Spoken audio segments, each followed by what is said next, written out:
আসসালামু আলাইকুম। আমি সাধারণত কেউকে নিয়ে আলোচনা বা সমালোচনা করতে খুব একটা আগ্রহী না। কিন্তু তারপরও দেখেছি যে আ সমন্বয়ক নামের যে সার্জিস আলম ছেলেটি আছে, তাকে দেখলাম যে একটা স্কুলে সে অতিথি হয়ে গিয়েছে এবং সেখানে যে মাধ্যমিক স্কুল, সেই মাধ্যমিক স্কুলের স্টুডেন্টদের সামনে যে ব্রিফিং রাখছে, সেই ব্রিফিং রাখার মধ্যে সে তাদেরকে বলছে যে, "তোমরা আগের আগের দিনে সবাই ডক্টর, ইঞ্জিনিয়ার হতে চাইতো বড় হইলে।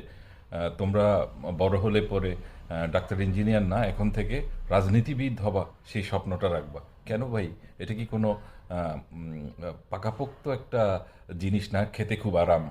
এই জায়গায় গিয়ে বেইমানি করতেও খুব আরাম, নীতি নৈতিকতা বিসর্জন দিয়ে খেতে খুব আরাম, লোপাট করে পকেটটা খুব দ্রুত ভারী করা খুব আরাম। না? এমন ভুল তাড়ানোর থেকে ভাই উঠে আসো।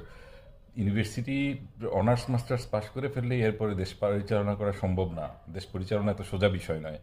মিনিমাম একটা চাকরির অভিজ্ঞতা কিংবা একটা বিজনেসের অভিজ্ঞতা, একটা নির্দিষ্ট মানুষের বাস্তবতার সাথে একটা সখ্যতা রাখার জন্য একটা অভিজ্ঞতা প্রয়োজন।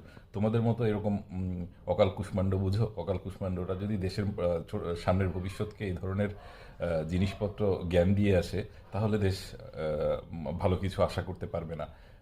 যুক্তিগত সুন্দর জ্ঞানগুলা বিতরণ করো, অসুবিধা নাই, কিন্তু এরকম অপরিপক্ষ জ্ঞান বিতরণ করো না ভাই।